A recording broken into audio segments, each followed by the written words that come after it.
Welcome to the Dogger Pass podcast. I'm your host, Dan Tom, at Dan Tom MMA analyst whose work you can find across the interwebs. But on this here program, the Dogger Pass podcast, we break down high-level MMA. That's what we're going to do here tonight. Whenever you're listening to this, hopefully it's for the fight. We got a big one. It's a pay-per-view, UFC 322. And for a big pay-per-view, a big show, well, for any show, they're all big. We all treat them the same way. Got to bring in the big guns. The MadLabMMA.com's own at Mad Lab MMA. Mike, what's up, dude? What's going on, dude? Been waiting for this card, dude. I'm psyched to break this one down with you. Dude, I've never been more psyched for your analysis in particular, especially with the weight moves. Not to bury the lead. We'll get to those very soon enough. But personally, you can accuse me fairly of being, jaded or burned out at this time of the year, especially with the Contender Series run. It's like no breaks to summer for me and people on my beat. But man, I am pumped for this card. I feel like a fan. And personally, I told you this, Mike, so I'm not just saying it for the broadcast. I don't think I've ever been more excited for your analysis personally. So I'm going to try to shut up to the joy of the YouTube commenters and most commenters as much as I can, although I do have my normal stats to feed you guys. But I was thinking the same thing. I was thinking the same thing on this end because there's a lot of fights where I could be on the fence on. I'm like, you know what? I'm going to stay on the fence with him. And I'm going to let him talk me on or off on certain things. Well, that, just the fact that you even value my opinion, sir, means a lot because I obviously value yours. But, as Harvey Keitel, I believe, said in a Quentin Tarantino flick, enough sucking each other's D's, gentlemen. And let's get to it. We got Dayton in the background. It was nice having Jared back last week, but it's also nice to have Dayton back. We'll definitely talk some Dayton dogs of the week. We've got some, again, I don't want to bury the lead, but we've got some return Dayton dog hitters. Unfortunately, not even Dayton's Juju could, save us for our dog of the week last week with Tisha. No Juju was saving her. Was glad I was priced out of those points props last week in hindsight because, a lot of the ones I would have liked didn't hit anyways. Our secondary dog, Ione Barcelos, did hit. Even though I believe it was a small L officially for me and Mike, I do believe we still gave out some actionable analysis, and that's our main goal. You can't always get them all right. We had a small little hot streak, the both of us there, but we're going to get back on it this week. What say you, Mike? Yeah, yes. Not the greatest week in the world, but not the worst week in the world. I mean, I took a minor L under a unit, which is I'm fine with that. I didn't wager that much on this card because I knew this card was coming up. So I was kind of utilizing my bankroll, trying to strategically, but I took a couple shots, didn't hit, but some ups, some downs, and we come back now. We fire strong. We empty some of that bankroll. We hope to make it back triple or quadruple. Yeah, absolutely, man. I went bigger than expected, which was my problem. Good thing unofficially, we did well, and I don't talk too much about unofficial, Mike. You know that. Even when we were out in Vegas, you saw me take a plus money ticket. I could have bragged about that hit. Didn't mention it on the show. I'm not going to mention it now. I also shared that ticket with former co-host Paul Shag, by the way. We were talking about that fight, by the way. But, I do post these things in fairness, right, to the YouTube comments, to my Substack, and on Fight Day at Dan Tom MMA on all those, minus the YouTube channel here, which you could like, subscribe, get notifications. Mail Media Network is awesome. A lot of stuff on there, folks, for you to check out if you're listening audio. But yeah, despite the YouTube comment, it's relentless. Like we get a lot of positive comments, by the way, so appreciate y'all. But what I noticed, Mike, it's always like negative comment, Dan, but they are positive at the end because they always give you a shout. But for what it's worth, to the detractors in the comments, I have been giving you guys like multiple, I think 3 round robins in a row that have hit in the as far as the alternatives and officials, depending on what week we're talking about. Sometimes both. So I do want to say that in defense of myself there. But we'll see what we can get this week, Mike, because to pay off the just to keep tabs. People were complaining, are they not being consistent on the bets?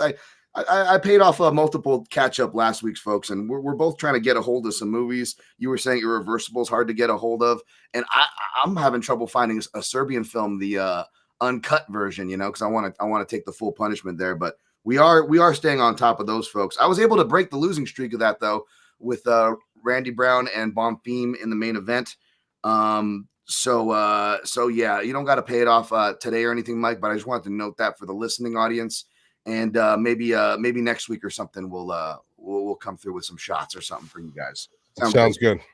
All right. Yeah, sounds good. So let's push on. Before we push on to this week, actually, you got a promo, man, because it felt like it was a winning week for you last week, Mike, because obviously you do more than MMA. And I'm not putting my foot in my mouth to say, you did okay in the old football there. You got some promos going on in general over on your side, bud? Yeah, not so much a promo. I mean, what we're doing though is we have a big fight weekend. We have MMA, obviously, we have UFC. We also have a very big rematch in Ben versus Eubanks Jr. 2. The first fight, I was probably one of the only guys talking about it because it was such a huge fight over the pond, just lineage with their fathers and stuff. But a lot of people in America or boxing heads, if you're not a boxing head, you don't understand how pivotal this fight was for the families. It turned out to be one of the best fights of the year. I mean, it was an absolute war. Even guys in my Discord that never watched boxing before, what a great fight to watch for your first boxing fight, a war like that. So they're coming back. They're doing it again. Obviously, you haven't heard States in America because it's more of an over the pond thing or a real boxing head thing. But I got a full breakdown I'm doing on that. I'm going to be throwing wagers out for that. I'm going to be doing all my wagers for UFC 322. All the DFS wagering blueprint live stream that comes with free football, which we're absolutely slaughtering right now. You got live streams with J-Mac before kickoff, Contrarian Corner with D-Rock. So we don't upcharge. We don't do anything. It's one price all in. Come by and check us out. If you're going to come check us out, this is definitely a week you guys should definitely come, or a week or a month. You may want to stay for the year and just see how untoxic and healthy our community is. We stay away from all the riffraff, all the stupid headlines and stuff like that. We just all like-minded good guys and girls. So come check us out. If there's any time to do it, now's the time to do it. Yeah, I don't know crap about football, but you look like you've been killing it on that, and I feel like your boxing is worth the price of admission alone. Your boxing analysis, dude. So yeah, I'm looking forward. We'll see what we do on time for this show, but it is an MMA show. We are talking UFC 322. Of course, Jack Della Maddalena is going to be headlining in a super fight for the welterweight title as Islam Makhachev relinquishes his lightweight title to move up to welterweight. And he sees himself installed as the favorite, Mike, as the challenger, minus 270, with the comeback on your champion, the underdog, Della Maddalena, plus 220. Total set for 4.5 rounds with the over plus 120, under 4.5, minus 140. They are expecting a finish there here, buddy. And before I kick it to you, and with a specific question that I want to get right to before, we can talk about the analysis and styles, which, by the way, JDM, he's officially 1-0 against UFC level lefties. I'll be having my full Southpaw reports as usual posted later this week at Home of Fight with full context, as well as clips roughly the day before toward the end of the week, that Thursday and a late Thursday night. By the way, I got my got an interview up there with Eric Nixick. We go over a lot of stuff over there. Just a quick plug there. But yeah, I will have the full context. But JDM, Mike, is 1-0 against UFC level lefties. And he is a bit of a southpaw primary switcher himself. And for what it's worth, if you're curious on Makhachev's southpaw stats, he is 3-1 against UFC level lefties. Of course, that being his lone loss, that counter right hook defeat to Adriano Martins way back at UFC 192. Before we get into the technical stuff as well as our picks, Mike, part of the reason why I'm so excited is because we have two fights, another which we'll get to next, obviously, where we have fighters moving up. And, well, you understand not just the combat sports and all this stuff, which is why you're here breaking it down for us every week, and we're lucky to have you. You also have a bit of a background and understanding than most when it comes to body science and stuff. So I guess the obvious questions, Mike, is A, obviously, how does Makhachev do at welterweight? But B, my question more specifically, perhaps my worry more specifically, is how does he handle his own weight, especially as the fight goes on? Yeah, so before we jump into that, I just wanted to say Ryan's quotes. Ryan, it's themadlabmma.com. Themadlabmma.com if you're interested. And if you're interested, I appreciate it. So this is the biggest question for me in this fight. When you look at this and you say, well, you got to have somebody who is going to give me a question mark. Like, you got to get Makhachev has never given me really a question. Like, I can't pick against a guy that just, sure, you could lose early on in your career, but guys, don't go back that far. People are posting that video when he lost and stuff like that. You got to go to now, to present time. If you did that, you'd be doubting Max Holloway with a lot of his fights, for the mere fact that in the beginning of his career, he was losing to guys like Conor McGregor, where he would never lose in his prime now. So when I'm looking at this fight, I'm saying, what are the question marks for Makhachev? And then that is the question. How does he handle the weight? The weight. How does he handle the power up at welterweight? But then there's also a question mark when you go to the other side of the science. You say, well, hold on a second. There are guys that cut so much weight that it actually is a detriment to them. So who's not to say that welterweight might be the right weight for him? He might look sharper. He might look faster. He might look more spry. He might have better conditioning, might be stronger. So it's kind of a double-ended sword, right? But at the end of the day, I go back to the technicalities of it, and I just know what I have in Makhachev. I know that I have a guy who really his ceiling is so high. His grappling is, you're not going to out grapple him. You're not going to outsmart him when it comes to the ground. Now, can you take advantage of him on the feet? Yes, you can. And that's where the weight can come into play here. If JDM comes in stronger and the coming up in weight doesn't serve him well, then yes, maybe he can use that counter wrestling to stay on his feet and keep it on the feet for 25 minutes. And now he has a problem. I just can't buy into that. I can't go with all these hypotheses and what if and what if and what if and what if. I have to go by what I know. And what I know is if Makhachev comes in here and grounds this fight and starts tying things together and starts lacing up his legs, it's going to be trouble for JDM. So I think JDM is underpriced here. I think he's underpriced on DraftKings as well. But at the end of the day, being underpriced and just being so solidified on one side is completely different. Would I be shocked if he won this fight? Yes, I'd be shocked. Not shocked. I wouldn't be shocked, but I would be surprised. So I'm kind of in the middle. Like, I'd be a little surprised if JDM won the fight, but I wouldn't be completely shocked because I don't think he's outgunned everywhere in this fight. I do think there's paths for him to win. But to me, I think he's got to fight a picture-perfect fight because Makhachev, to me, is a little bit of an oversized lightweight. I think welterweight's going to suit him well. And I don't think Khabib would put him in a position to go up to welterweight if they knew this is a really, really dangerous thing that you're doing. This is something that, can really backfire on us. I think they're a little bit more intelligent than that. I think they have a little bit more pride than that. And I think they're pretty locked in when it comes to knowing what he can do and what he can't do. There's no way I could pick against Makhachev in this fight.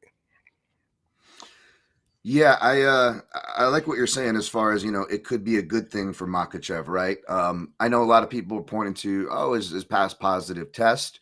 And I won't point to that as a negative. I only point to that to go as how much of a big lightweight is he? Because when he first came on the scene, it wasn't that he was small then either, but he was definitely scrawnier, right? And he definitely puts on more muscle. And then you had that kind of overblown photo, which you always have on Fight Week, right, Mike? Especially, who knows now with AI, but even without that, right? You always have a certain angle that looks impressive and people take that and float that around, or the opposite, right? Where they find the most least impressive photo and they run with that for a narrative. You know what I'm saying? But when I saw, I don't know if you saw, Mike, the picture pose offs and Fight Week photos, obviously is going to be slimming down this week because he's still cutting weight to make welterweight. Makhachev is, but he actually looked where I like to see him, where he's not too big, whether it's junk weight or not. Even if it's not junk weight, I get worried if you just randomly blew up with beach muscle weight. That's where I would start worrying. You know what I'm saying? But he looks like he did it the right way, where he's not trying to overcompensate. He's just, he is a little bigger for sure, but it doesn't look massive. You know what I'm saying? Like, it looks like he's doing it the right way, if that makes sense, Mike. Well, that's the biggest mistake that a lot of people make, right? Like, I mean, I can go back to boxing, I go back to all these sports, guys like Bobby Ches and stuff like that. Like, just because you're bumping up weight does not mean you have to reach that weight limit. Does not mean you have to sit at that weight in the division. You could bump up over your natural division. So he could bump up over lightweight where he wouldn't make lightweight, but it doesn't mean he has to cap out at welterweight. You kind of find the weight where you feel you're best positioned. So he can come in maybe a little bit lighter, a little bit lighter side of a welterweight, but a heavier side of a lightweight, and that could be his sweet spot. So sometimes coming in at that max weight doesn't always benefit you. Sometimes coming in a little bit underweight, a little bit undersized for the welterweight division, you could be sharper, you could be faster, your entries could be quicker, you could really find your sweet spot.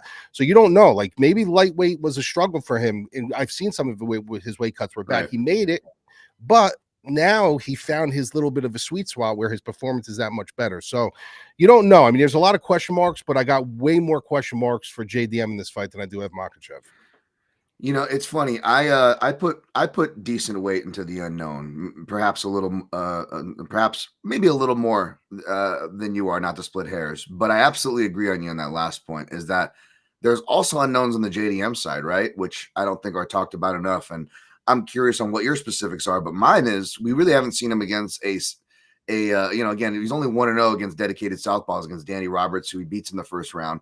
And he looks really good against southpaw stance, by the way. But we really don't know how he is against a southpaw kicker, right? Danny Roberts has some kicks, but he mainly a lot of boxing.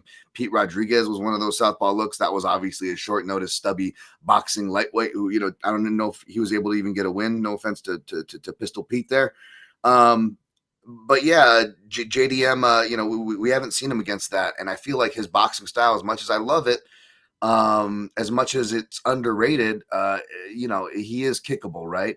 Even though, we're big Bobby Green fans, and I feel like a lot of JDM style, by the way, his striking defense and his grappling defense as well, the way he kind of will scoop up, he gets probably because he gets beat to his hips a lot, so he kind of has to do this, but he misses the underhook, so he's playing, scoop up with the head while he's getting the counterbalance momentum and stepping down to the other side. He's blading and siding off his stance and then re-swimming and circling and whatnot. Very Bobby Green coded, but even Green was still very kickable and not the most dependable kick defense. And looking at kick defense, I think Beneil was a bit onto it because Beneil, even though he's orthodox and not the most known kicker, he was actually kicking a lot from a southpaw stance. They were both trying to do that, by the way, which makes sense. Again, I've leveled it out with Beneil, which is why I've picked him incorrectly against southpaws sometimes recently, because he always death taxes and wrestle boxers dipping into southpaw leads, right? Beneil's an orthodox wrestle boxer. He's got that dip. So JDM showed it. I remember, that was the first breakdown we did, Mike, for this year program.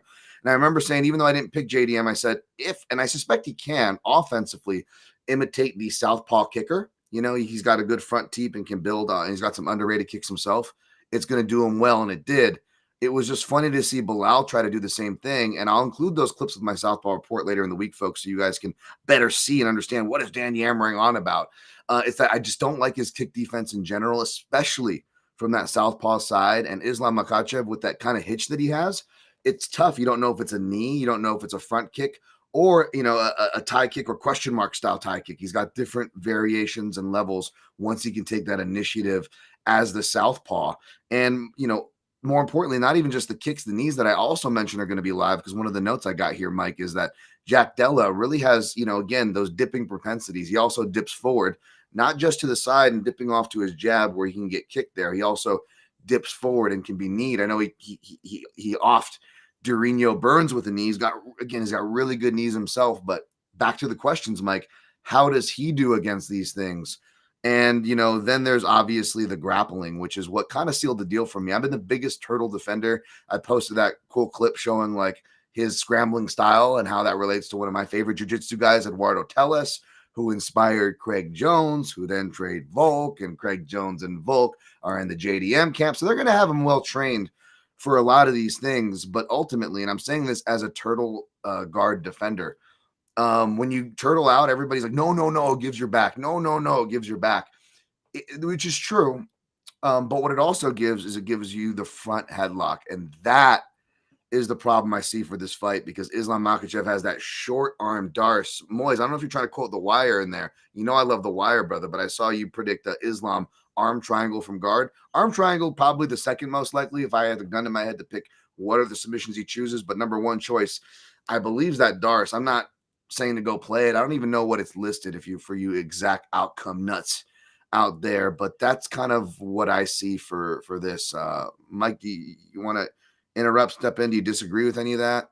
Agree with any of it? No, I do. I agree with you. I think that it's going to take time. I think this fight's going to drag out into a little bit of a deeper water, but I do think eventually, between Makhachev's intelligence in there and between Khabib's intelligence on the outside, they're going to find something to expose. And eventually, I think within, sometime in the championship rounds, I do think he finds it and finishes the fight.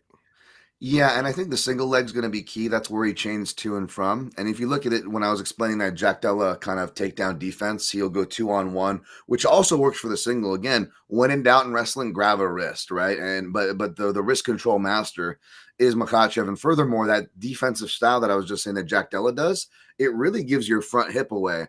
But Beneil is more of like a double leg takedown guy, right? Same with Dariush. He hasn't really faced like single leg guys, right? Before. So that's going to be the thing. Now he's facing one of the best single leg chain takedown artists. Granted, he's coming up a division And I respect that X variable, which is why part of why I'm not laying the chalk on Makhachev, even though I believe Jack Della is live beginning, middle, and end. And well, I just pointed out before we move on, and I give some little betting tidbits that I think could be worth a shot pre-flop. I'll just say, well, why do you think Jack Della is live then, Dan? If you just kind of pointed out Makhachev at kicking range, wrestling, and on the floor, right? Well, there's the boxing range in there, which is an obvious thing to say, right? On paper, but here's the specifics here. It's in and out of the breaks is where he's going to be live. That's where Islam Makhachev has gotten beaten before to the punch by fighters that aren't even as fast. And specifically collar ties. So Islam, he's gotten better about kicking and punching into his collar ties, and he's got really good double collar ties. For a wrestler, he's actually really comfortable from the double collar tie position, especially if his back is to the fence. But sometimes, even though he's gotten much better at his striking, that's why Mike said it's kind of dangerous to watch, without a certain thing in mind. Like, with me going back and watching all roundy bound fights and saying, hey, the one valuable thing is the guy freaking can't go fight without fouling. Did he not foul, folks? Did he not foul? We didn't get the point deduction, but we did get the eye poke there. I did call that. But yeah, you got to be careful about going back to watch old fights because Makhachev has improved. However, I don't know if you noticed this, Mike. Occasionally, he will kind of zombie walk forward and just attempt to grab a double collar tie, which could be very dangerous. Not just because you can get caught coming in against a bigger puncher than you're used to in JDM, but it's something in my breakdowns with JDM. If you go to my in-depth profiles in the past with his, I'll be posting another one via MMA Junkie, as I do for all the top fights. He strikes really well off of collar ties, not just his own collar ties, right? But he's hardwired. Like, even like you watch the Kevin Holland fight, a super long guy will even do it. He's like, oh, I'm safe at distance with my 80-inch reach or whatever Kevin Holland has. And even Kevin Holland with that huge reach advantage, he just immediately barely touches the collar tie, and Jack's hardwired to cross over it, left hook follow. And that's just going to be a super danger zone for this fight. If you like Jack, I know you're getting a good number on him, folks. Even Mike acknowledged as much. But I would think if you're adamant on Jack, a Jack fan looking to bet Jack, I say you wait live to see how exactly he's doing, how exactly Islam is doing, right? And not that Islam can't come back and finish fights in round 5 like he did versus Dustin Poirier, by the way. But again, even if this is his weight class, sometimes it takes you time to get used to it, right? Even in victory. Remember when RDA first came up, he got the clear win against Tarek Safadine, but he is gassing cage wrestling through that fight over in Singapore, if people remember that. It's that adjusting fight, right? Even world championship experience level guys like RDA experience it. I expect Makhachev to navigate it better than RDA, but still experience it himself. So pre-flop, if you tell me what you think of this, Mike, before we move on. Pre-flop, I think the rounds are live. I think Makhachev rounds 2 through 4 is how you want to play it, because by sub, you're not getting the greatest number. And even though I see that's how he can finish it, especially early, I'm not putting a knockout past Makhachev. Again, back to the southpaw kicking reads, right? And if you're looking at JDM, even though JDM is probably more primed to finish it early, both with his overall record and this dynamic against a grappler, right? The longer it goes, usually favors the grappler. However, Islam starts to tire. I think rounds 3, 4, and 5 are going to be live for JDM pre-flop. Any thoughts on that degenerate madness I just threw out there, Mike? No, I think it's pretty legit. I just, like I said, I don't. Sometimes you can't be enticed by such a cheap price tag. I'm not saying this is the spot to do that, but sometimes if a price tag comes out super cheap, you're like, oh my god, how can I not take them? At that price tag, I'm not looking to go crazy on this fight. I mean, I'm spots that I do like that I'm yet to pull the trigger on, but sometimes all that glitters isn't gold, guys. So like, just because you see a huge number or a really promising number on the dog, if your heart's telling you like, I don't think he's going to win this fight, but I'm going to play it anyway, that's just dumb. So like, the best bet, if you really do have your heart set on it, then wait live. Wait and see how he looks. Maybe he's starting to take advantage on the feet. Maybe he stuffs a couple takedowns, and you're like, you know what? Now's the time to maybe hit him live. But outside of that, like, you're kind of shooting blind. You would have to give me that. I mean, there's a point in time where you can get me to take JDM, but you're going to have to give me a lot better odds than you're giving me.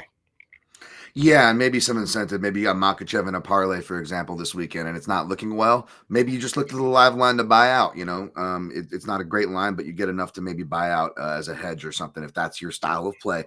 But there's a lot of dogs that I'm picking or not picking, but I'm going to be looking at the live line. This is just one of those cards. Even though there's proven products, you guys know I love playing proven products. There's just a lot of 50-50 fights. So with all those being relevant to the next fight, let's push on to the next fight. Co-main event, another super fight for a title fight, women's flyweight title fight. We got Zhang Weili relinquishing her light or strawweight title to move up to women's flyweight to face Valentina Shevchenko. Of course, Shevchenko is your slight favorite, minus 125. The comeback on your underdog, the challenger Zhang Weili, plus 105. Not sure where this opened, Mike. But I got to imagine it didn't open much wider than this, and it won't move much than this, and justfully so. We got the totals at 4.5 rounds for the 5-round affair, over 4.5 rounds, minus 255, under 4.5 rounds, plus 211. Before I kick it to you, Mike, Zhang Weili, of course, she's facing a dedicated UFC lefty. She is 2-0 against those lefties. Amanda Lemos, who lists herself as southpaw, but primarily fights orthodox. She will be and has been in the southpaw samples. And Tatiana Suarez, who will be in the southpaw samples, and I will have thoughts on that. As was her most recent fight there. But what do you think of Zhang Weili moving up? Again, Mike, you are a man who understands body science, but you've also worked with women fighters with their weight as well. So again, you've got some experience to speak from here. Yeah, so when you're looking at this, you're looking at a fight where people sometimes are questioning, and I see it. The people are like, how is Weili a dog here? Well, she absolutely should be the dog. I mean, she's coming up to fight one of the greatest female fighters of all time in her division. So why would she not be a dog? Like, people sometimes associate the name with the situation, and I get it. I love Weili's name. I think she's fantastic. She's great for the sport. She's a fan favorite. She's kind of cute in her own way with her little hearts and stuff like that. She's great. She's a savage in the cage. She's beaten some of the best. But when you're looking at this fight as a whole, she's got to be the dog. She's coming up in weight to fight one of the greatest to ever do it in her home. So that's the way you got to look at it. They're actually giving her respect that this line is actually this close. And I think a lot of that comes to do with some of the inconsistencies of Valentina Shevchenko. But when you're looking at her age, you can't keep saying, well, her age. Yeah, she's been around for a long time. We've known of her for a long time because she's been so dominant for a long time. But they're only about 1 year apart, I believe. I mean, Dan, you could correct me if I'm wrong. But yep. I think they're only about 1 year apart in age. Sure, she's been in wars, but so has Weili. She's been in wars as well. So when I look at this fight, there is a saying that says size does matter. Now I don't know if it's going to per se play out completely that way in a fight like this, but when you look at somebody like Weili that really is torturous when it comes to getting inside, taking you down. She's good everywhere. She's got nasty hands. She's got good kicks. I mean, she doesn't have many holes in situations. And then you go back to the other side. The one concerning thing with me, Valentina, coming out of that whole monologue with Grasso, was sometimes you can be in a situation where you spend so much time fighting one person where you kind of lose your way in other styles. She took so much time getting prepared for Grasso. It was Grasso. It was like, it was all she was training for. So coming out of that fight, when she came out of that fight for her next fight against Vieira, you're like, well, maybe this is going to be a situation where she's so used to training for so long for one style, she maybe lost her way a little bit. And she looked amazing in that fight. I mean, she looked amazing. And the one thing I will say about Valentina is this. I know a lot of people don't like her for her dances, and even her striking is a little choppy at times. Like, she kind of bounces up and down. She doesn't she doesn't have that like real appealing style. She's going to have a reach advantage in this fight, which is in her corner right out of the gate, because she knows how to use range as it is. She knows how to keep people away from her. So she's going to have that at her disposal, and she's a high-level striker. The one thing that we still don't know how good she is, but she continues to just keep showing us greatness, is her grappling is ridiculously underrated. I mean, she is a phenomenal grappler, and I think this is a situation where she can actually use her size and her grappling ability to really, really showcase that, because she's been using it more and more and more and more. She's really been setting you up with her hands, making you think she's going to spend, and then she'll take you down. And her grappling's phenomenal. Submission game is great. It's really, to me, if you take both of these girls at 100% coming in, I got to go with Valentina. The only concern I do have with Valentina is she's going to have one of those fights because she has them once in a while. She'll have that one fight where you're like, what is she doing? Like, she just doesn't look like she's stepping on the gas. She looks like she's complacent there. It almost looks like she feels like she's winning the fight and she's not trying to like own the round. Like she looks like she's sitting back and running heels. That's a concern for me. But at the end of the day, you got Weili coming up into her home to fight her. She's got a reach advantage. She's going to have a slight size advantage. I would dare to say I think her grappling is better than Weili's. I think her striking is more technical than Weili's.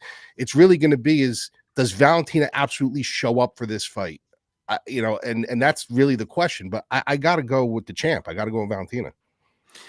And in fairness, I think we both agree, which I don't think it's a hot take. It's kind of by the measurables to make the argument, obviously. But the size disparity here, not that it's massive, right? But it's bigger here, and we're expecting it to be more of a role here than per se the JD and Makhachev fight is what I'm tracking, right, Mike? Yeah. Yeah, I'm listening. You got to remember, like when it comes to the way she takes fights to the ground and the way she does certain things. Like I don't know if you remember the Grasso fight where she had a couple of throws that Grasso was able to turn into her favor. Like when you're dealing with a weight difference and you don't know how much different this discrepancy is going to be. It's on the scale. It's one thing, but once they step in the cage, when they hydrate up, some somatotypes just can handle a little bit more of a load where others just can't. So she could come into this cage just, significantly stronger and get those throws a lot more, fluidly than she would in someone in her actual weight division. So there's questions to be answered, but the more questions is Weili going to be able to handle that load up at welterweight? So it comes down to Weili's ability to handle loads, is what you're saying, Mike? Yeah, I'd give her a shot in the ass. Oh my God, Jesus Christ, Mikey! Before we and on that's a perfect note. Before we get to upsetting the fan bases, by the way, because that was a hard thing about these top 4 fights, folks. You have some of the most. I'm sorry, but some of the most just like you're right. Like there's people that hate on Valentina, but there's also like I get it because she has some of the most annoying fans, right? Whereas I wouldn't. Weili's fans aren't as annoying or aren't creepy like Valentina's fans, right? But you don't want to cross them either, right? They got some hardcore Weili fans, and then of course we don't got to worry about it, Mike, because I think we officially picked Makhachev, so hopefully we avoided that whole Khabib and like Dagestani fetish crowd that gets crazy at you. Like I remember being at UFC 223, which was supposed to be Khabib Tony, right? And I was sitting in an aisle, Mike. It was full of Irish hooligans and a bunch of Russian guys wearing papakas. I was just worried like a fight was going to break out like every fight, right? And because the papaka guys, I couldn't even go to my seat where they're like, Khabib time. I'm like, yes, I just have a hot dog. Can I go sit down? Yes, it's Khabib time. Can we all relax? So you know what I'm talking about with that fan base. But like, but yeah, but while I preface that, I will say, to both add to your notes of analysis, but also to, not be funny, just to try to be funny here or to be reductive. But yeah, maybe to be more reductive is that you got Valentina's stupidity versus Weili's aggression. That's what this comes down to, because both of them, Valentina's, you nailed it. It's the head and arm throws. It got her in trouble in round 5 with the Nunes fight. It got her in trouble and finished in the first Grasso fight. It got her in trouble in a crucial 5th round of a fight you could argue that went her way, to be fair, in the second Grasso fight, right? Now, in the third Grasso fight, it's very forgettable other than the fact that it's in the sphere. But what is notable is that Valentina does a straight up just, kind of, she channels her inner GSP, right? She just fights freaking smart. She doesn't even attempt, Mike, that head and arm throw once. She does level changing, reactive takedowns that work especially well when she's got an aggressive opponent, which Zhang Weili, when you look at it and you look at, some of Valentina's mistakes were like, oh, she went for that armbar against Talia Santos when she could have had top position, and she was able to get away with it in that fight. Obviously that still went her way against Santos, but there's like some hair pulling decisions, and the head and arms got her in trouble there too. Right. And you look at that, but she really fixes that. And even those, mistakes like the armbar she goes for Santos, like Zhang Weili does the exact same things in her fights. In fact, she did it in her last fight against Suarez, right? I feel like that is the struggle. Zhang Weili, she works at Bangtown Muay Thai, a camp near and dear to my heart. I know their coaches. Shout out to Fan and Punch Breakdown, so I believe is doing scouting work for her team and has done so in previous camps. She's got all the tools and game plannings there. And you see with her wrestling improvements, which are going to be crucial here, folks, that she's absorbing them. She's like a super skilled, a super athlete who has the skills, right? But Mike, for me, it feels like it's just like it's great. They're arming the super athlete with all these cool weapons.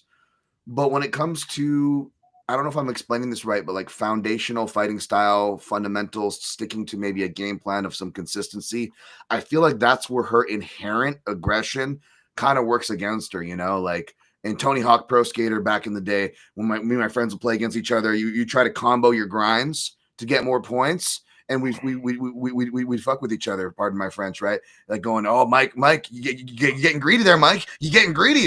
Try to mess you up while you're playing, right? You're getting greedy. Oh, you got too greedy. You went for too many points, and that obviously is an analogy that transfers over to fighting, and even at the level of a Zhang Weili and Valentina Shevchenko as well, right? They can make these mistakes, but especially with Zhang Weili with her aggression. So that's kind of, does that make sense when I say that her aggression versus Valentina's kind of stupidity or ability to just drop the ball and have brain farts? Does that track, Mike? Yeah, no, I agree. Like I said, if you're over aggressive with Valentina, the one thing about her is, listen, guys, fundamentals work. Fundamentals work. When you follow the fundamental train, it actually works. And one thing she does very well is follow the fundamentals. When she's there, when mentally you're like, what the fuck is she, like, what is she doing? Like, she does have those moments, but if you're going to fight her very aggressive, don't think for 1 second she won't throw her striking out the window and just level change and take her down, because she absolutely will. Like Valentina is very smart. When she knows she's in danger, she knows where the exit doors are. So listen, this is a great fight. It's a great fight. And if somebody tells me tomorrow, listen, I'm taking Weili, I'd be like, I get it. I get why you're doing it, but at the end of the day, man, coming up in weight, you're fighting in the champion's home. You're going to try to take her throne out of her house. I got to go with Valentina, dude. Yeah, and from a stylist's perspective, and I was going to say, earmuffs for my PYM boys in the chat, but they're not in the chat today, I notice, and it's probably because of this. It's probably because I picked against, like I said, like I felt one of the dumbest picks, but I said Mike, and you came to my defense, thankfully, but it was like when I picked Suarez against Weili, and I just looked so dumb in retrospect, and I went back to watch that fight. However, as impressive as it was for Weili at the time and still is, and taking nothing from Weili, I don't know how well that's aged, right? Because Suarez, and I'm biased for Suarez, she comes from my camp, but we got to be honest, right, Mike? She's looked like there were signs before that she was looking sketchy, and then after the layoffs and injuries, surprise, she looked worse. And even though she technically got to go in against Amanda Lemos, I don't even know if she really won that fight. You know what I'm saying? She looked awful doing it. And more so, not just to do that, because that's unfair, because that it's like, you can't, that even if it's true, you don't want to take away from what Weili did well, which she did a lot well, obviously. But when I do look at it, her striking against a southpaw, Mike, I don't have this in the report. I didn't like it, Mike. I felt like her striking was way pared down, like her leg kicks and left hooks and all that building foundation that she works in and out of. It's like gone. She does the typical, like, the lead hand's like, it's a fake lead hand, where the lead hand's useless, but it's like, oh, I'm going to pretend it's not useless, and here comes a big right. I'm going to pretend it's not useless, and here comes a big rear kick. It's really like, it's what I call like kind of the more basic shit. And unfortunately, with Weili and her aggression and her footwork styling already, she kind of has that Sonda, as much as her striking has improved technically, she still has a lot of that. You were talking about that hop foot, right? With that Valentina has, because that's from her Taekwondo background, right, Mike? You're picking up on that. And Zhang's is more strong because it's from her Sonda background, which is really prominent in her style still with the side kicks and stuff. She'll use side kicks more as her jab in open stance affairs, I noticed, than her actual jab, because again, she's just trying to fake you out and throw it, which I don't like. It's very rote. And I noticed she was able to get away with it and land some really hard shots on Suarez and or recover her position, whether she landed or not. But the point was, and Mike, I know you're a stickler of this for boxing, when you see people throw themselves over their feet and throw them out of position against a good counter fighter who can not just counter with a check right hook, right, but can also counter with takedowns, that's going to be huge. You know what I'm saying? That's going to be huge for me. So even though I was joking, being reductive, right, saying, oh, the aggression versus Valentina's ability to drop the ball, like, to her credit, man, she hasn't thrown any head and arm inclinations. Though I will say this, Mike.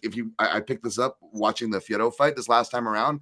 In round 5, her muscle memory kicks in, dude, and she has her well defended in front of her, but she goes for it. She thinks about it for a split second, and it allows Fierro to shuck by her to a rear waist cinch, and she recovers the position immediately. But I was like, Valentina, every time round 5, what is it? Why do you want to do this, right? Like, so this is another fight, folks, where I'm going to be picking the dedicated southpaw here, and the favorite, which is Valentina Shevchenko, for her countering and ability to grapple. But if the clinch works out with, because for example, Weili was real dependent on inside trips, Mike. But what I noticed is that she got much better at outside trips from her last couple fights on, and I underestimated that call because I thought that was going to be a key junction, which is why I picked Suarez, right? And I actually had a clip where like it shows Suarez reversing a way that like Weili's gotten reversed before, and when they actually fought, I think it was in round 2.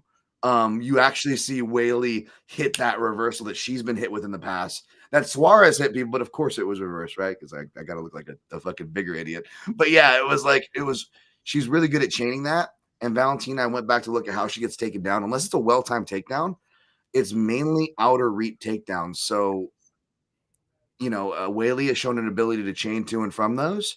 It's going to be interesting to see how that plays out, folks.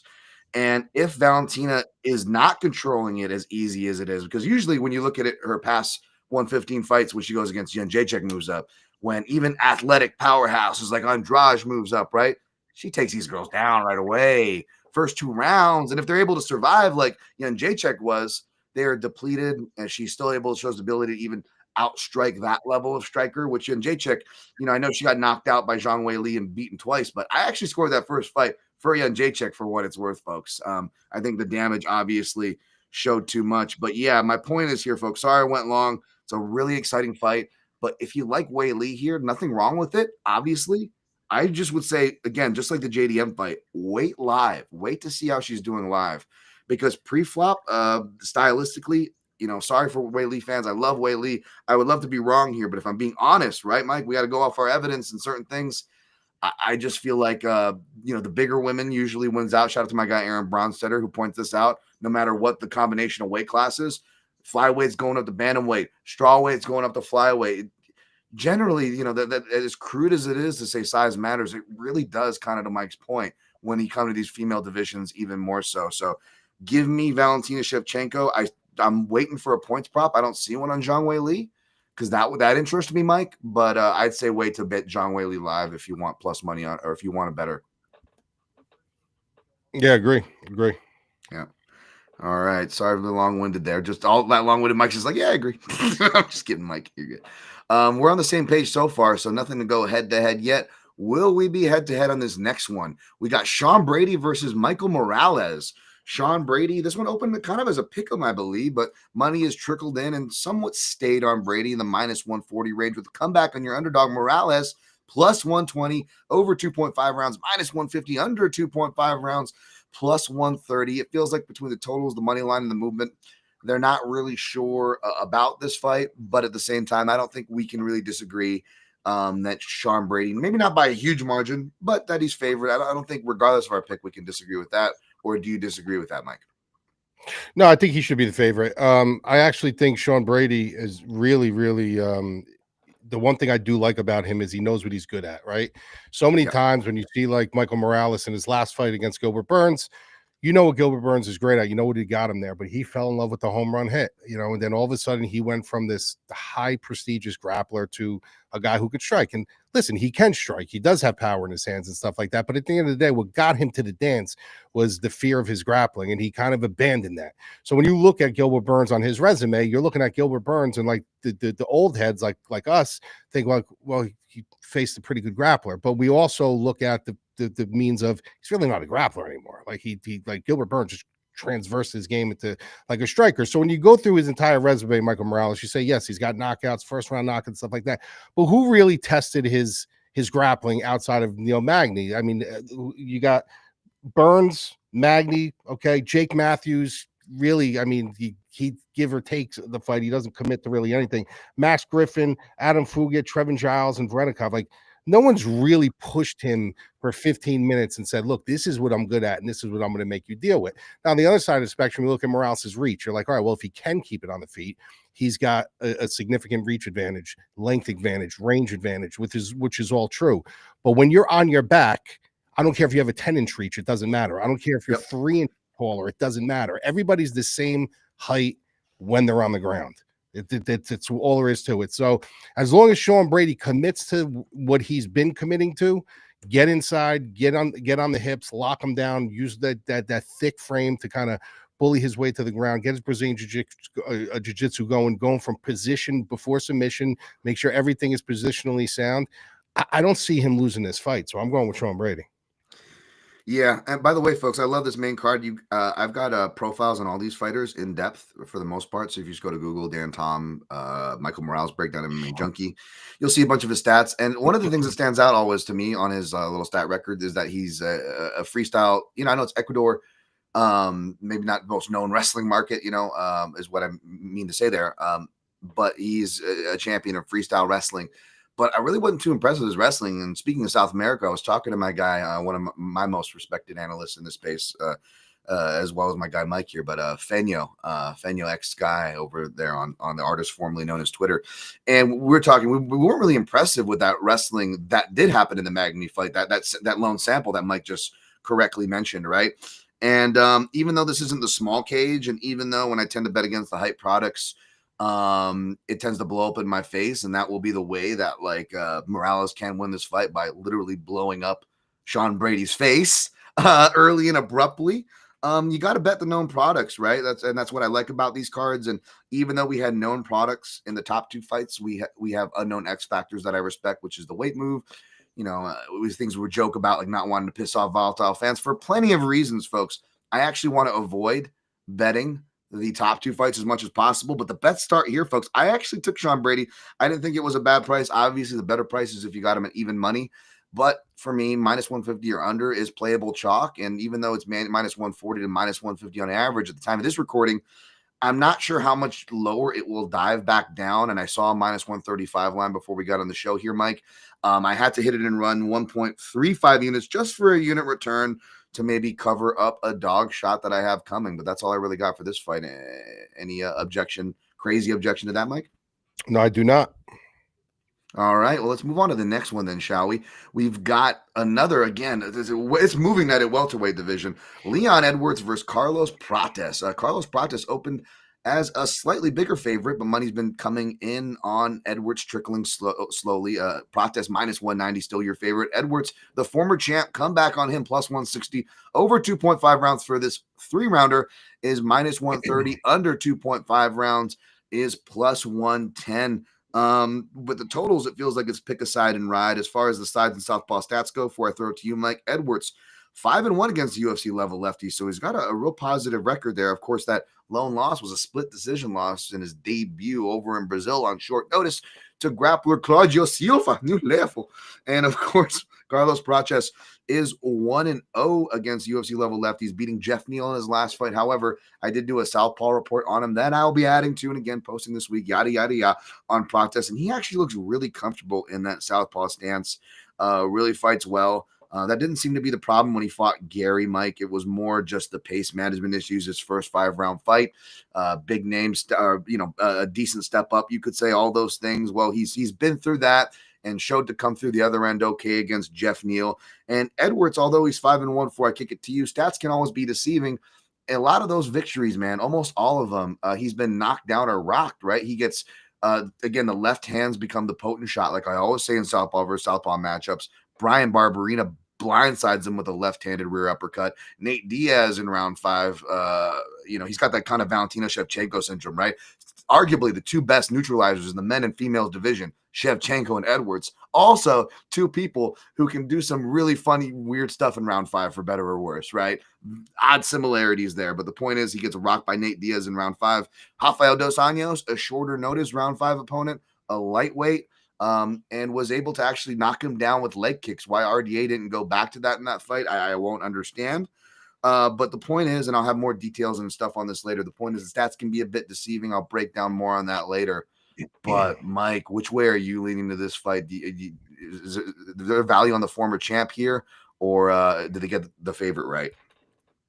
Yeah, this is an interesting fight, man, because when you look at Edwards, you're looking at a guy who, now if you guys go back, and obviously if you're a film watcher like we are, and I'm sure a lot of you guys are, if you go back and you listen to the commentary, and I don't really listen, but if you listen to way people were jockeying Edwards up as this pristine striker, one of the best, strikers that we've seen in the UFC when he was winning. Right. Then when he was losing, all of a sudden it's like, oh, it's Leon Edwards, and he's still trying to find his way. It's like there's so much flip flopping in this that it's crazy. It's really a game of what have you done for me lately, right? So if you look at his last two fights were lost because obviously we know the biggest hole in his game is his takedown defense. If you take this guy to the ground, you can get on top of him. You can rinse and repeat him. You could do. I mean, they've done it. I mean, Belal 9 times, Sean Brady 5 times, and like once you start trapping him in that web, you kind of know like this is it. If you have some semblance of striking and you can find your way inside on Leon Edwards, he can be had. But that's not Prates. Prates is a striker. That's what he is. He's a powerful striker. He's a good striker. He's got some seamless striking. He ties things together very well. But he's still kind of a mystery to me. He's still kind of a mystery to me. And, when I look at Edwards and you're telling me this is going to be a 15-minute fight on the feet, and how fluid Edwards is, how technical he is, how he ties things together, how he kind of finds this like rhythmic tempo in his striking when things are going his way.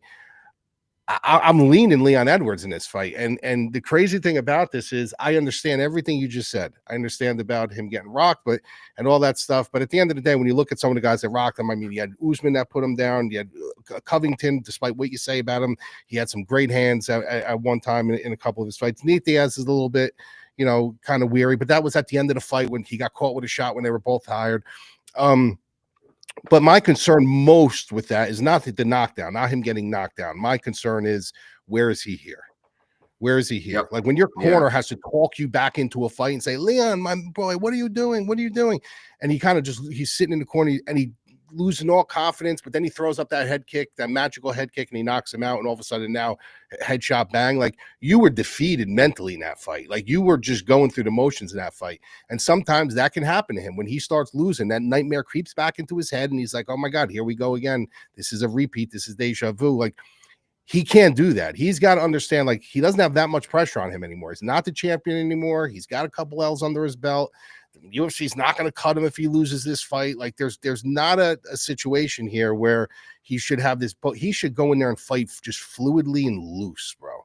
Fluidly and loose. Of course, you want to get your back off the wall, but if he goes in there and this is a 15-minute stand-up fight and Leon Edwards shows up confident, I'm going Leon Edwards. I'm taking the dog.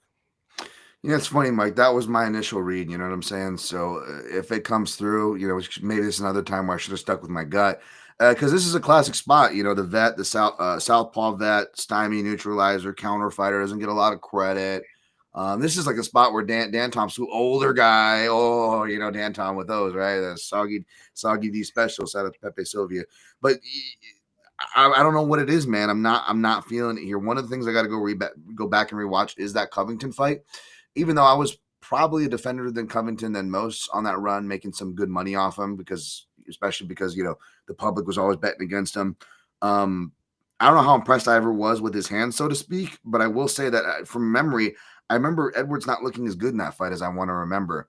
And I know you don't want to reach back too far, but you really do have to go back to find stylistic analogs because Edwards has had, it's called wrestle weight for a reason, especially the top folks, right? And Edwards has fought a disproportionate amount of grapplers, hasn't had a lot of striking only type fights, other than, Rafael Dos Anjos, lightweight, shorter notice, who had success until dropping off of a cliff in that fight, right? And then even Donald Cerrone, who I believe Cerrone was like notably sick in that Singapore fight, right? That Leon Edwards' first 5 rounders is a primarily kickboxing fight. He gets what he wants, right? And even in that fight, he lets a sick and washed former lightweight Cerrone back into the fight in rounds 4 or 5, if memory serves. Head kicking him and looking at the ref while he's getting head kicked, because he's complaining about glove grabs and kind of letting stuff get into his head. Back to the mental part of what Mike said. And I do believe that's what makes it feel so wishy-washy. I know I was guilty, maybe not of the same level of hype nor detraction that you said or anything, but I definitely was guilty of riding, high with the Leon Edwards, even defending some of those sketchier wins that he had, right? That being said, I feel like the reason why it can be so easy to feel or be wishy-washy on Edwards is because of that mental aspect. That's so hard to predict, right, Mike? That you mentioned there. I actually like Prates here. I'm thinking about, so I have him targeted in a parlay with Blanche with spoiler alert. But I don't know if I want to do that because one, the plus money doesn't seem to be going anywhere. His money is coming in on Edwards right now, and this line is actually dropping to like I'm seeing a minus 180, minus 185 on Prates at some places, and I'm curious if maybe I hold off the gas. If you're like me and you like Prates, maybe you get a better line on him depending on how much steam comes in on Edwards. I'm gonna pick Prates here, but I just wanted to know that line movement, Mike. All right, yeah. We'll move on, but this one could be a potential head-to-head, Mike. So let's mark it down. Let's move on to the main card opener, which was a good choice for the main card opener. God dang it! Long live Joe Silva's card formats. Maybe not his business tactics. We got Beneil Dariush versus Benoît Saint Denis. Another southpaw versus southpaw fight. They're all over the place here. Plus 160 on long back gray-haired Benny, and minus 190 on the God of War BSD, who has been great for my co-host here. Over 1.5 rounds, minus 150. Under 1.5 rounds, plus 130. As far as southpaw stats go, Dariush is 3-1-1, but to be honest, he could be, 2-1 or 2-3-1. And that one was a draw to Dunham. That probably should have been a loss, right? Win for Dunham. And then one of those wins in there was against southpaw Michael Johnson. If you remember that fight, Mike, that was one of the really bad scorecards, right? So he probably should have lost that one. Whereas BSD, on the other hand, he is 1-1 against UFC level lefties. Not sure how impressed you can be with the one win, even though I am a Kyle Prepolek backer. That is Kyle Prepolek.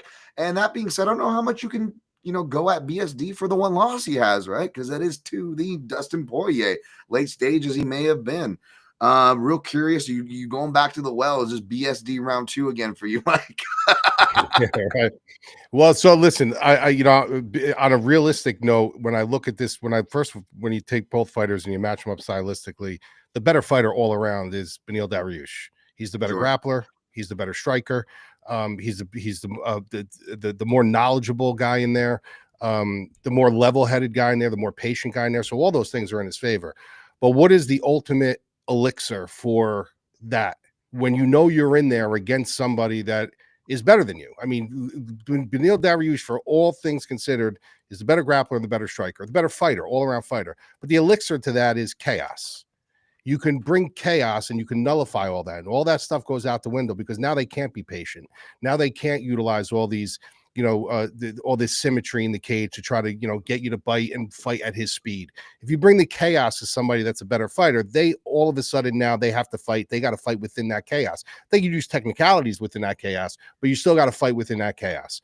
And that's something that BSD does very good. He fights in chaos. He brings chaos. He brings a level of violence that this right here on Beneil is what concerns me, him getting caught with a shot.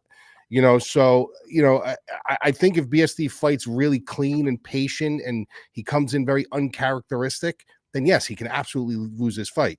But if he comes in with that BSD sense of war and chaos, I don't see him losing. So I'm going to go with BSD again. Oh, buddy. I know my guy Pepe's ears are tingling because I'm going to go Soggy D special. Now, not fully Soggy D special, right? I'm going to pick the dog and Dariush here. But again, if you like Dariush, folks, even though you're getting still good plus money on him, I wouldn't be in a rush to bet him because he could just get knocked out in round 1. I think that's going to be BSD's best route. However, if he doesn't, Dariush, even at his later stage, like he got rocked at the end of round 1 against Moicano, even at this later stage, he comes out aggressive. He still has the gas tank. He fights smart. He can out grapple it, and he's got really underrated wrestling as well. Can really out wrestle these guys. I think that's where he's going to have an advantage on BSD, and that's only going to grow. However, BSD is going to be so live in the beginning, Mike, that I feel like if you like Dariush, you're crazy like me. Don't necessarily bet him free plop.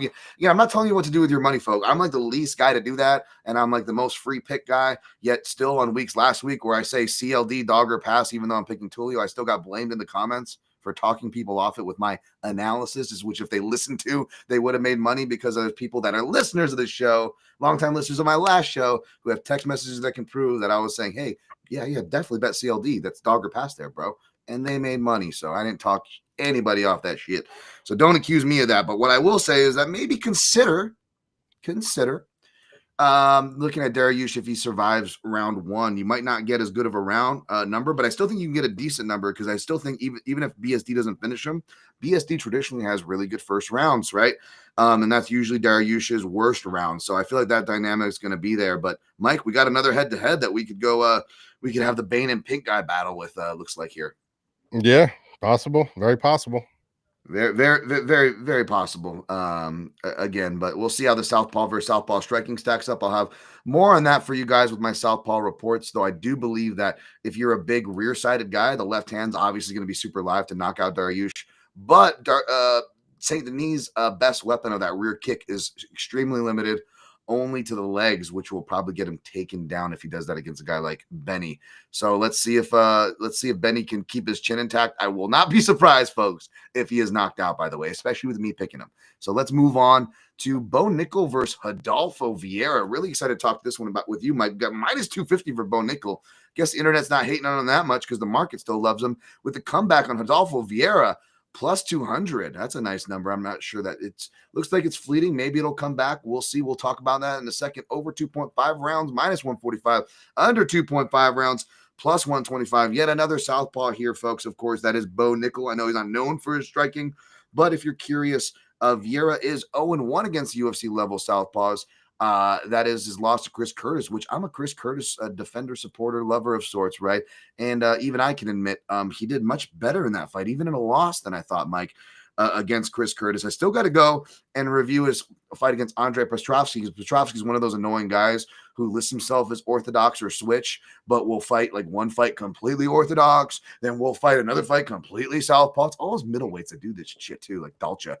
So yeah, for guys like me, I have to actually go back and really comb the tape there, but I do like Vieira here, if that's a spoiler. I'm just curious what you like here, Mike. Yeah, I'm going the other way, man. I'm going with Bo Nickal, and I'm not a Bo Nickal guy. I'm not a Bo Nickal guy, but this is where I'm looking at this fight. When you look at Rodolfo Vieira, we all know what a great, grappler he is. Jiu-Jitsu black belt, very high level, very decorated. It's all fine and good, but what is the one thing that we noticed about him that he hasn't been able to use it all that much? It's his wrestling is terrible. He just can't get the fight to the ground as much as he tries. So if you can't get the fight to the ground, you can't use Brazilian jiu-jitsu. That's just all there is. He's also not a guy when he's put on his back that he's one of these lighter weight guys whereas he can just completely unlock his hips and he's going for triangles and he's going for all these things. That's not his grappling style. His striking has gotten a ton better. I mean, a lot better. But the problem is he doesn't utilize it he utilizes it more in a fictitious manner where he's just looking to score. He's looking to score. He's not like loading up on shots. He's not hitting you with big power shots. He's just kind of scoring, which is fine. But you don't really got to fear all that much. Now you go on the other side and you got a guy in Bo Nickal who, this kid is he got way overhyped way too quickly. But the one thing you do know about him is that his wrestling credentials are ridiculously through the roof. So the one thing about wrestling is to be a great wrestler, you need to understand weight distribution. Okay, so he's not going to be afraid. Like people think, oh my God, well, you think he's really going to wrestle him, Rodolfo Vieira? Yes, he's absolutely going to wrestle him, and it'd be the smartest path for him. When people think staying on the feet with Rodolfo Vieira is probably your smartest path, yes, it is for 90% of fighters. But when you have the wrestling pedigree of a Bo Nickal who can take this fight to the ground and completely nullify his submission game and nullify his grappling with just high pedigree, weight distribution, and position, that's the path I would take, because I don't trust Bo Nickal's striking at all. And if anybody's going to get a takedown, if anybody's going to be on top, you want to make sure you're on top of him. You don't want him on top of you, because wrestlers, when they're on their back, their fish isn't out of water. And Rodolfo Vieira is really not the greatest background. I mean, he's a great grappler, but he's more top side grappling, so. And I don't care who you are. I don't care what belt you are. I don't care how pedigreed you are. If you got a wrestler on top of you at the caliber of Bo Nickal, it's no easy task to find your way out of that or to get yourself in an advantageous position. That's what makes wrestlers so great. If this stays on the feet for 15 minutes, yeah, I think it can be boring. I think Rodolfo Vieira can make this into like just a points match where nobody gets knocked out. They both look kind of lost in there, but Vieira does a lot more with the striking because I think he's the better striker. But I think the clear path to victory for Bo Nickal is just sell out and get this fight to the ground and get top control. And I think that's what's going to happen. So I'm going to take Bo Nickal probably by decision. I mean, that's his path, man, is to kind of whether he's striking, grappling, or mixing it up, is to kind of outpace Rodolfo Vieira. But I don't know if he has the experience to do that. Again, I wasn't sold on the striking match with Paul Craig, and that's why I took RDR against him. And this is a different matchup. He's not going to have those body knees and whatnot, which was part of the reason why I didn't pick RDR by sub, and because I did cite that the knees were going to be live. It wasn't just a blind dog pick there. That being said, man, again, if you're able to, stay composed enough and jab and win, even when you're losing, you're still winning around and you're in all your losses, including the fluffy Hernandez, but it really doesn't matter there because he got finished there. And again, that was more of a pace thing. That was much more understandable and defensible once we've seen how fluffy, his style and his kind of ceiling continues to grow. So I don't know how much of a shame that loss is. And I like that Rodolfo Vieira has already been through these things and have had to come back from them.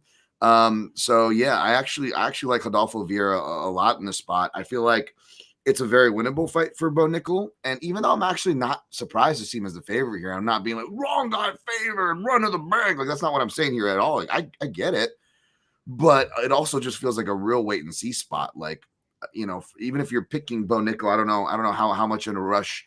I don't want to speak for you, Mike, or anything. I don't know how much of a rush anybody is to go play him. I couldn't say no to that plus 200 Mike, and I think that's going to be the best of the line as far as this week goes, unless you're able to get something early, obviously. And more importantly, I actually took a points handicap here because again, outside of getting finished, as long as he doesn't get finished, which I think he could totally lose a decision here, but I still think he wins at least one round. He's proven to do so even in defeat. Even when the time where he was finished, he still obviously was able to win a round in there. So yeah, give me Rodolfo Vieira. I put 1 unit at plus 200 and then 1.55 at minus 155 for his 3.5 points handicap. So hoping I at least hit the points handicap, Mike, if I lose this basically, and can cover that way. All right. Yeah. I I wouldn't take Bo Nickal at this price either, but I also got to say how I think this fight's going to go. Yeah, no. I mean, we do it every week, so that's depending on the context, that is. So that makes plenty of sense. Let's go into this next matchup. Real excited to talk this one. We got the 28 days later alpha zombie stand-in Hobo Cops, Gregory Rodrigues, baby. That's right. He's here to promote the 28 days later too, Mike. It's coming out later this year. He's here to promote it. On his back or below his belt, I should say. Minus 180 for Hobo Cop in the heat that he packs, plus 150 for the comeback on Roman Kopylov. Over 1.5 rounds, minus 155, under 1.5, plus 135, which means that they are not sure if this fight's going to finish, when it's going to finish, or who's going to finish it, if we're being honest, even though the favorite is rightfully so Hobo Cop. I'm going to be picking Hobo Cop here, but man, I am sketched out about this fight, Mike, and before I throw it to you to see if you were sketched out and what side you're taking, I will say Hobo Cop is 0-1 against UFC level lefties. I still got to go back and see his fight with Bruno Ferreira. CLD and Cannonier mainly fought orthodox, although those guys can be stance switchers. I want to see if Bruno was able to knock him out from that left hand because the diabetes kid, Jordan Williams, did on the Contender Series. If you remember him, he was a 170er who his diabetic condition, all jokes aside, actually forced him up to be an undersized 185er who had a cup of coffee in the UFC. Didn't really do well, but what he was able to do was knock out Hobo Cop in the Contender Series. People forget about that before Hobo Cop got into the UFC. Did you clock that one on your research for this, Mike? And where did you end up, bud? Yeah, it's interesting, right? Because this is a scary fight. Because when I look at this, I look at Kopylov and I think, the guy Kopylov is awesome. He's very, very underrated, very skilled striker. And then you look at Gregory Rodrigues, and you're looking at a guy who he just finds ways to win. Like he's so awkward looking, right? Like his striking is very awkward. We know how good a grappler he is, and he barely uses it. But he's just like such an awkward looking guy. He looks like he's 60 years old. He looks like he smokes cigarettes, and then he walks into the cage, and it's like he's this man of war, dude. It's just insane. So when you look at Kopylov, the guy is such a technical, savant in there with his striking, some of the things that he does, but there's something about this fight that just makes me feel like he doesn't have that war gear that Gregory Rodrigues has. Like he has a very good fight gear. Like he'll get into a good scrap, but he doesn't have that war gear. You know what I mean? I just feel like Gregory Rodrigues, like he has an endless war gear. Like, yes, if you catch him with a shot, you can knock him out. Or if you drag him into deep waters and you get into this crazy scrap with him, yes, there's a chance you could win the fight. But you still got to be willing to go into that war gear with him. And I just don't know if Kopylov has that. For this kind of a murky fight. And I also think if things get really, really dirty and Greg Rodrigues wants to ground this fight and take this fight to the ground and just, assail him on the ground, I think he can. So I think Kopylov, like by hell or high water, needs to keep this in range, needs to keep this on the feet. And if Rodrigues is smart, he doesn't allow that to happen. So I'm going with Greg Rodrigues too. Yeah, I mean, I know he went 0-3 in his last fight for takedowns, but he has been shooting takedowns and trying to fight smarter. I know that was a frustrating thing with Hobocop, where we're like, dude, he's got this like crazy ground game. Why doesn't he just go like jailman style and just lay the hammer on these guys, both literally and figuratively, right? So he does have it in his back pocket. I'm going to go with Hobocop here, but I'm not rushing to play this fight. This is another fight, folks, where it's just like there's great fights, but I don't know if I want to bet on a lot of these, right? So let's push it on. Let's try to speed through some of these prelims. Good fights, by the way. Not that they're bad or anything, but we're going to try to step on this for you. We got Aaron Blanch, another rematch, folks. We got 2 rematches on this card. The matchmakers are back on their BS. We've got Aaron Blanchfield running it back with Tracy Cortez. Aaron Blanchfield is minus 250 with the comeback on Cortez, who technically won the first fight, plus 200 over 2.5 rounds, minus 425. Boy, they got those castle walls stacked up on those overs, folks. Again, under 2.5 plus 335. I do think that over hits through here. I do got Blanchfield by decision, as I spoilered that I was looking to parlay her, but again, I'm kind of hinging that on prices. Maybe there's something else I like. So on and so forth. I will say, if you go back to watch the fight in defense of these rematches, they're both rematches on this card, folks, where the fighter who won, there's an argument that they didn't. And the Cortez Blanchfield has been a classic for my tape study, as well as yours, if you've been on the tape study grind too, where you're like, okay, I got to be careful about doing the old Sherdog breakdown, because if you read the result, it's different than if you actually watch the fight. Blanchfield pretty much should have won that fight, folks. That's not why the line is what it is. Like Mike said, you can't, depend on things from years ago. She's obviously got a good body of work here. But Mike, enough yapping from me. They know my side. You actually have some connections to the Blanchfield side. I know you're good about separating and staying professional, but where'd you end up here? Yeah. She's I've known of her for a very long time. She fights out of my hometown. Out of Silver Fox Brazilian Jiu-Jitsu, great place in Saddlebrook, New Jersey. That's where she kind of started her craft. But the one thing I just look about this fight, listen, I like Tracy Cortez. I think she's a very good fighter. She's got good wrestling. Anytime you have decent wrestling in female MMA, you have like an edge. Look at her spars. She wasn't the greatest striker. She didn't do a lot of things great, but she committed to her wrestling. Tracy Cortez is the same thing. Like Tracy Cortez is talented. She's got some grit, but she's got some grit. There's the big difference there, having some grit and being all out dog. And Aaron Blanchfield is an all out dog. She's got great grappling. She's got, very good timing with the things that she does on the ground. Her striking is getting better, but most of all with her, this girl never says die. Like this girl will get into any kind of mudslinging match with anybody on any given day. And I just don't think Tracy Cortez is going to be able to keep up with that. So I'm going with Blanchfield. All right. We got 2 Blanchfields here. We'll see if there's any action on that. But I don't even like the points handicap for Cortez, to be honest. Let's move on, shall we, to Malcolm Wellmaker versus Cody Haddon. I was actually a little surprised on this line, Mike. Not who was favored, but I was expecting a more steeper line. I don't know about you, but Malcolm Wellmaker is the favorite over Cody Haddon. I believe in the minus 150 range. We'll see if we can get those numbers up for you. The minus 160, I was close enough. Cody Haddon, the comeback on him is plus 135. Over 2.5 rounds, plus 120, under 2.5, minus 140. Watched a little bit of tape on Cody Haddon earlier this week. And yeah, I mean, he's definitely a grindy guy that can, pose some problems, perhaps is tougher than he looks, more difficult than he looks, one of those guys. But the defense is what kind of stuck out to me, which is problematic. I felt like that head was kind of there to be hit. I'm going to go Wellmaker here, but this ain't a fight that I want to touch. Mike, any feedback from me on that little bit of analysis I gave, or do you agree with the side and all? Yeah, I'm with you on this, dude. I was a little skeptical too when I first saw that line. I was like, wait a minute, this is interesting. Is this a trap spot? Are you trying to bait me, take a Wellmaker? So yeah, I get it. I got to go Wellmaker though. I think the UFC is putting a little bit too much on this kid to kind of let him dump so quickly. I think Haddon's good. I mean, I watched his film. I think he's good, but I just don't think this is a spot where Wellmaker loses. Yeah, I almost feel like I got to watch his tape again because Wellmaker opened at plus 100, which is, I mean, I get it, but it's like you got to have like someone even more cynical than me. I don't think that person exists Well, to he's making still these kind of lines. he's still kind of Exactly. fairly improving. You know what I mean? Yeah, no, exactly. But still, I just, you know how it is with this hype and stuff. I'm almost Yeah, like yeah, yeah, sure. surprised when it doesn't happen. It's a pleasant surprise. I'm not even mad, by the way. I'm just like, from what we're used to, that's weird. Let's move on to the last Southpaw versus Southpaw fight we got on the board. We got Daukaus. He's back, baby. He had a successful comeback from the 80s in his second stint in the UFC. That's Kyle Daukaus, of course, against my guy GM3, Gerald Meerschaert. Minus 450 for Daukaus. Maybe some overcorrection there. Pause. We'll get Mike's thoughts on that in a second. Plus 325 the comeback for GM3. Over 1.5 rounds, minus 160. Under 1.5 rounds, plus 140. Some Southpaw stats for your pipe before I hand it off to you. You got GM3 2-5 with an asterisk against UFC level lefties. He probably should be 3-4 when you go back. He actually outstruck Eric Anders pretty impressively in that fight. GM3 did, but neither here nor there. And then, of course, we've got Daukaus. Wow, I don't even got the Southpaw stat for you up. I'll get it to you in a second. Mike, what are your thoughts on this fight?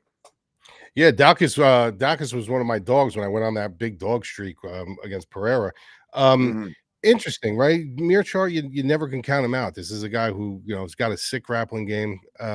He's got, believe it or not, he's got a decent kickboxing game too, coming out of Duke Rufus a while ago, but is really known for his grappling, but he's just so obtainable.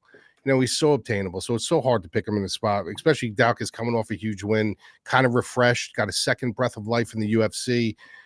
This is a spot Daukaus absolutely should win. I wouldn't be surprised, actually. I'm going to pick him inside the distance here. Wow, interesting. So he's 1-1 against UFC level lefties if you want to count Jamie Pickett for that victory, and it lost to Eric Anders. And yeah, I get he's the favorite here, but you know what?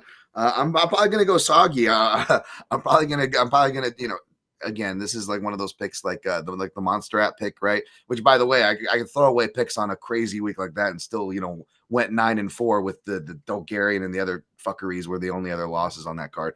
But yeah, this is another one of those picks where I don't know if I need dogs, although I'm not dog heavy. I'm probably going to finish right on average. But yeah, give me GM3 here. Just in case this is an overcorrection. If he can make this fight ugly and he doesn't get knocked out early, I think he makes it a dog fight.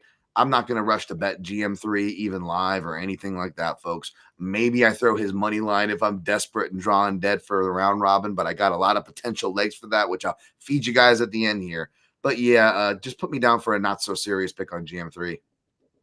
Okay. And again, some of this might be a fight where I might come back around to. I still have to finish the Southpaw report on that, folks. So if that one's one I switch, don't be surprised. But either way, I'm not missing out on a minus 450 line if I like Daukaus. And even if I keep my GM3 pick, again, I'm not rushing to play that line either. So yeah, let's move on to Chepe Mariscal versus Pat Sabatini, second rematch of the card. Again, Chepe Mariscal narrowly won the first fight, but if you go back and watch it, there's a real good argument for old Patty Sabs there. He is the favorite here, minus 130, plus 110 to come back on Chepe Mariscal. Over 2.5 rounds, minus 195. Under 2.5, plus 170. Neither fighters, I believe, offhand have rematches, much less relevant ones, so nothing really there, folks, like the Cortez Blanchfield fight. I will say, Mike, I was initially surprised to see Pat Sabatini as the favorite, but maybe I'm not alone there because he technically opened as the dog, so maybe my spidey senses were correct. However, that being said, I also can understand why he's the favorite after rewatching the fight, being reminded of a fight that he beat and Anderson Brito. I don't know how I forgot that, Mike. Your boy here put 2 units on Patty Sabs, unpopular underdog, cashed big that week. That was a nice one, UFC Vegas 105. Big Patty Sabs fan, also a big Chepe fan though too. You know what I'm saying? Like, so I hate this fight because it probably shouldn't happen. It's going to ruin both guys' streaks, and both guys I want to see continue on. That being said, I do agree with the odds as far as I slightly favor Patty Sabatini. This isn't a fight I'm going to rush to bet or anything. Mike, where are you at on this? Yeah, I think the reason why the line too is favoring him. If you look at the level of opposition that Sabatini fought in the UFC opposed to Chepe, it's different. it's different. I mean, Jorantes and Brito, Jonathan Pierce, Diego Lopes, Lucas Almeida, Damon Jackson. Like, he's fought a little Jamal Emmers. He's fought a little bit better level of opposition than Chepe. But there's something about Chepe, man. There's something about Chepe. He knows how to stay in fights. You know what I mean? And yeah, Sabatini's grappling is incredible. And he's a big kid. He's a Philly kid, and he's tough. But Chepe he's not great in anything, but he's good at everything. If that makes sense. Like, he's not great at any one thing, but he's good at everything. Where, Sabatini's great at one thing and he's okay at other things, but you could say, well, you're going to be exposed. Chepe's just solid everywhere, man. And I just think if he can hang in and he can kind of withstand some of these grappling exchanges and not be so willing to take the fight to the ground either, because Chepe will he's got some fights where he's got 4 to 5 takedowns in these fights, and it works for him. Could be a dangerous situation if he does take that route, but if he fights a real well-rounded fight, good, not great, just good, I think he motors his way to a victory here. Yeah, it could very well happen. The only thing I might play is maybe Pat Sabatini by sub. Chepe has never been submitted. He's good every word, like Mike said. However, Pat Sabatini's manhandling welterweights like Nico Price. He's beating good grapplers at 130, 145, and 155. And Joe Selecki, big 55er, thick 55er there, as well as guys like Herbert Burns, who look terrible in the UFC, but he is a really good grappler, right? So that at the same time, if Chepe finally gets sub, could we really be surprised? I'm not sure. Let's speed break down these last 3, Mike. We're within the last 10 minutes here, so we want to be able to get some of the goodie bonuses at the end for the folks watching over up north. Angela Hill versus Fatima Kline. Fatima Kline, big favorite, -500. Angela Hill, +350. -355 for the over 2.5. They stack the castle wall there. Under 2.5, +285.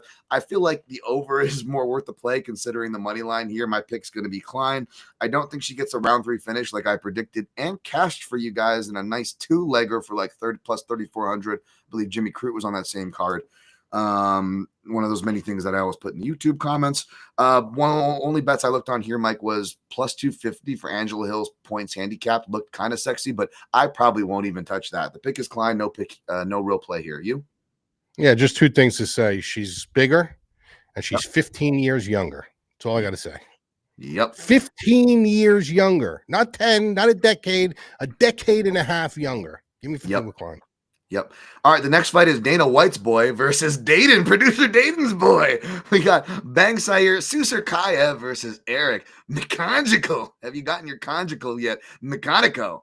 Susurkaev -1,000. Dayton's former dog of the week. That cashed his first one, I believe. +600. The comeback on Mechanico. Over 1.5 +190, under 1.5 -225. I don't even know if you take the contrarian shot on the over. I don't even think you could take the shot on the dog. More question here is I think we're both picking Susurkaev. Is Dayton going to pick the dog, which we'll get an answer to that shortly. But yeah, give me Susurkaev. You, Mike. Give me Monaco. No, I'm just kidding. Mechanical, baby. Yeah, you want your mechanical. No, I'm with you. All right. Lastly but not leastly, a late ad, but a banger. We got Vyacheslav Borishev, Slava Claus versus Matthias Camillo, who got rebooked after his Abu Dhabi fight fell apart. Borishev is going to be your underdog, +140 the comeback on him. Camillo -160, over 2.5 rounds, +125, under 2.5 rounds, -145. I'm biased. Go check out my interview. I spoke with Eric Nixon, who's going to be in the corner of Matheus Camillo this week, by the way. But I'm biased for Extreme Couture. Matheus Camillo was one of my prospects to look out for. And I put him on my record back when he was had a crap record of 4-2 and no one was looking at him. I know he's dropped the ball in the UFC, but he's looking to pick it back up. Mike, does he do it or does Slava Claus get the win? I'm going Slava Claus, dude. All righty, Slava Claus, the dog. I'm going with the dog here. I mean, I can't see my guy losing fucking 6 out of his last, 4 of his last 5. He would lose 5 of his last 6 if he lose. Give me the dog here. I'm not going to go be any conviction on this, but give me my boy fucking Slava Claus, the drunk. All right. Well, there's not going to be any Benji Boy dogs of the week this week, folks, because if you're doing the math at home, we don't agree on a single dog, but there is, I believe, 4 matchups to choose from a head-to-head. Yeah, we do. What dog do we agree on? Oh, no, you're on Sabatini. That's right. That's right. That's right. Yep. No dogs that we agree on, sir. So well, let's guess Dayton's dog of the week. I'm just gonna guess McConjugal, even though it would be absolute balls for him to do it. He's probably not. Who are you guessing for Dayton's dog of the week before we put I together know a what it DOP is already. parlay? So I know what it is already. Well, All right. I know there was a coupling, but I'll tell after he tells. Yeah, Dan. Yeah, so first off, I just want to point out that Tracy Cortez is on this card. She is a dog and she's kind of good looking, but That's his taste. We got it. that's not the way No? we're going Oh, okay. today. That's not the way. Yeah. Oh, My oh boy. wow! All right, now I'm scared of that fight. Maybe it's good that I took the gas off and didn't fire yet on Prates, because you got Mad Lab and Dayton on Leon. Holy crap! Data was all fucking a little chubby in his pants when he was watching the Tracy Cortez film. Yeah, he was. Who knows? Yeah, he was. Shout out to Rio Says in Truesdale in the chat. Justin Gaston, my guy, MMA Plays. Ryan Beavis, Premium Picks. Thank you guys for hitting the chat, by the way. Hit the like, share, all that stuff. DOP Parlay, Mike. I don't know if we'll have a dog to throw in there, but we do have plenty of shorter favorites where like Shevchenko to Brady. We could throw a bigger favorite like Makhachev in there if we want. We are agreeing on the chalk lines. That's not a problem, Mike.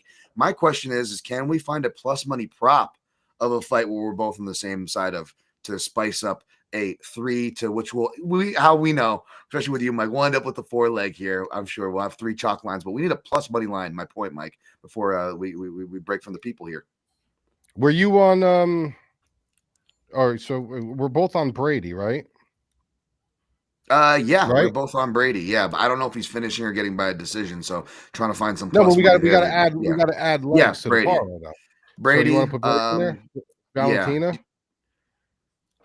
For this kind of fit, I don't mind betting the top 2 fights, but I don't want to be seriously exposed. So yeah, I'm definitely down to throw a short favorite Valentina. So Valentina, Brady. Before we throw any more chocolates, let's look for a plus money leg here. Then we can decide about throwing another chalk on top, as we tend to do. Oh right, you know what? If we're doing on 2, then let's take that all out. Let's just go. Let's look for the prop. You're on Leon. You're on Bo Nickel. Well, we could go. No, it's not plus money though. Are you on Hobocop? Yeah, does Hobocop get it done inside the distance? Let me see. Winning method. And is that parlayable? Hobocop is plus 215 by KO, plus 450 by submission. What's the ITD line? Just so we don't have to choose Parker. Method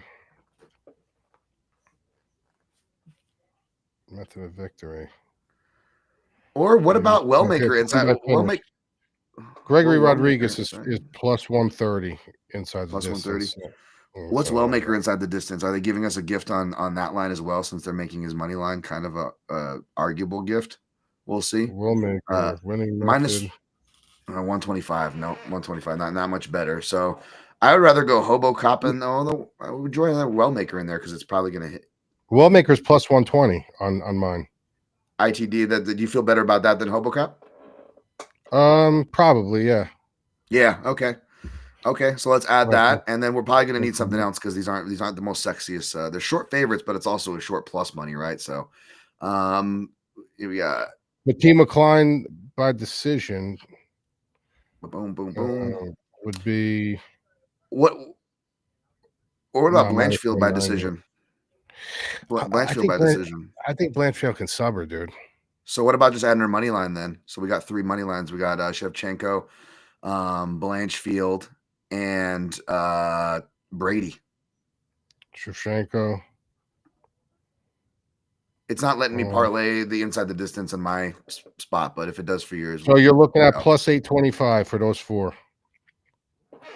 Okay. All right. I'll have to do another house. All right. I'm down if you are, because we got to hit one of these, buddy. And I feel like this. Do you want to throw in Makhachev? Make it 5? Does he get us over 1,000? If it does, it's got to. Hold on, let me check. Makhachev will give us to 1149. Fuck it. Let's do it. Yeah, let's go. Let's go. Plus 1,000, baby. 5-legger. I like 3s and 5s, baby. I like going odd numbers, 3s and 5s. So plus 11, plus 1150. Malcolm Wellmaker by knockout. Aaron Blanchfield, Valentina, Sean Brady, and Islam Makhachev. $100 pays out 1,149 shekels. It's Wellmaker by knockout, not ITD, because ITD is plus 120, 125. Well, no, ITD, knockout, submission, Okay. or DQ. There we go. There we go. I like that. I like it, folks. I like it. I'm got Vieira plus 200 at 1 unit. If that doesn't hit, hopefully my Vieira 3.5 points handicap at minus 155 covers it. Brady minus 135. I just took a shot and ran there. As far as what I'm targeting for the round robin, folks, maybe some protest knockout in there. Not a great line, especially now with my guys on the opposite end of me, but maybe a Brady sub, maybe a Vieira sub in there. Maybe a Makhachev sub in there, maybe a Dariush sub in there, maybe a Hobocop sub in there, maybe a Sabatini sub in there. There might be a lot of subs in my round robin, so check that out for free over at Substack, Dan Tom MMA, at Dan Tom MMA, as well as on Twitter. Mike, where can they find you and all the action you got for football and boxing and everything? Yeah, go to the madlabmma.com. Come and check us out. Like I said, big fight weekend. We got not only this where we're doing the DFS, we got Fight Brain Technology. I do audios, we do a live stream, also the big Eubanks fight, and then we roll over to Sunday. We got 7 guys. We call it the Currency Cartel. They're giving all their bets in the Discord. They're doing NCAA, they're doing NFL. JMac does a live stream before the kickoff to kind of break down the entire DFS slate. You're getting all this for one price. We don't upcharge nobody. We just one price all in, and you're a part of the community. So if you're going to join and you want to check us out for a month, a year, whatever you want to do, come and do it. Now's the weekend. Now's the weekend to do it. Yep. Hopefully you guys enjoyed the show. Hopefully, try to keep it tight right around this hour and a half mark for you. And you can find us at the normal places you guys always are. And, again, it's a great week of fights this week. So good luck on your picks and plays. Thank you, Dayton. And always protect your neck.